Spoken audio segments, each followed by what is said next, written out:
یہ صرف عرض وطن پاکستان کی کہانی نہیں ہے، پورے 56-57 اسلامی ملک ہمدردی کے دو بول بولنے سے قبل بھی ان لفظوں کو تولتے ہیں کہ اس سے کسی کی ناراضگی تو نہیں ہوتی۔ جب مسلمان اتنا بزدل ہو جائے گا، اتنا کمزور ہو جائے گا، تو پھر اللہ کو ایسے لوگوں کی کوئی ضرورت نہیں ہے۔ پھر ذلت، رسوائی، نکبت مقدر ہوگی اور وہ آپ کے سامنے ہے۔ وَأَنْتُمُ الْأَعْلَوْنَ إِن كُنتُم مُؤْمِنِينَ، تم سر بلند ہو کر مومن بن کے رہو، عزت کا تاج تمہارے سر پہ رکھوں گا، یہ میرے رب کا وعدہ ہے، لیکن شرط یہ ہے کہ تم مومن بن کے رہو۔ اور آج دنیا کا مکرو اور دوہرا چہرہ بھی سامنے آ گیا، جو انسانی حقوق کی بات کرتے ہیں، کتوں اور بلیوں کے حقوق پہ تنظیمیں بنا رکھی ہیں۔ آج بلکتے بچے، یہ ایک تصویر دیکھی نہیں جاتی کہ ایک حاملہ عورت کٹ جاتی ہے تو اس کے پیٹ سے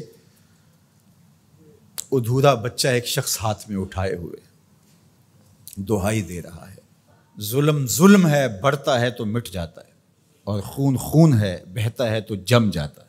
کاش کہ آج ہمارے آیان سلطنت کچھ سوچیں کہ ہم نے اللہ کے حضور پیش ہونا ہے۔ اس وقت سب سے اہم کردار اگر کوئی شخص ادا کر سکتا ہے تو وہ سعودی ولی عہد محمد بن سلیمان ہے، کہ جس کی آواز پر پوری امت جمع ہو سکتی ہے۔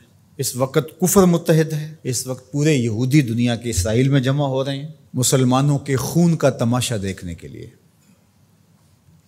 اور 56-57 اسلامی ملک ان کو پرواہ ہی نہیں ہے۔ اس وقت کیا کیفیت ہوتی ہے جب ان کے بچے آواز دیتے ہیں، این انتم یا جنود المسلمین، اے مسلمانوں کے لشکروں کہاں ہو تم؟ کس طرح ان کو جواب دیں؟ ایک بیٹی نے آواز دی تھی، صرف ایک بیٹی نے، ناہید نام تھا اس کا، اور بدترین حکمران دنیا اسے مانتی، حجاج بن یوسف کو۔ ایسے جمعے کا خطبہ دے رہا تھا تو محراب کے پیچھے سے آوازیں بلند ہوئیں، تو اس نے پوچھا کیا ہوا؟ تو لوگوں نے بتایا کہ دیبل میں ایک کارواں کو راجہ داہر کے لوگوں نے لوٹ لیا ہے، تو یہ اس کی فریاد کر رہے ہیں، اور وہ ناہید نامی ایک لڑکی نے آواز دی ہے، میری مدد کو پہنچو۔ تو حجاج نے کہا تیری مدد ہو گئی، اور پھر محمد بن قاسم کو تیار کیا، اور پھر وہ قہر بن کے ٹوٹا، صرف ایک بیٹی کی آواز پہ، ایک بیٹی نے پکار دی۔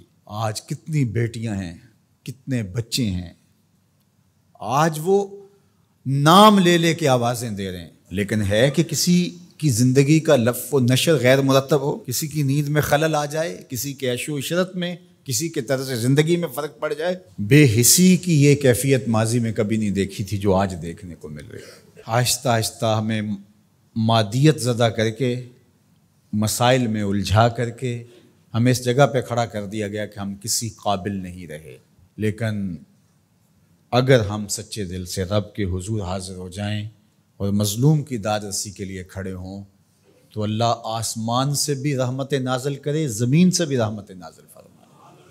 اللہ آسانیاں کرے اور فلسطینیوں کو کامل فتح یاب فرمائے، اور اللہ اس امت کو کھویا ہوا وقار دے، اور 56 اسلامی ممالک کو غیرت مند حکمران عطا فرمائے، اور اپنی خاص کرم نوازیاں اللہ میرے وطن اور تمام بلاد اسلامیہ کے شامل حال فرمائے۔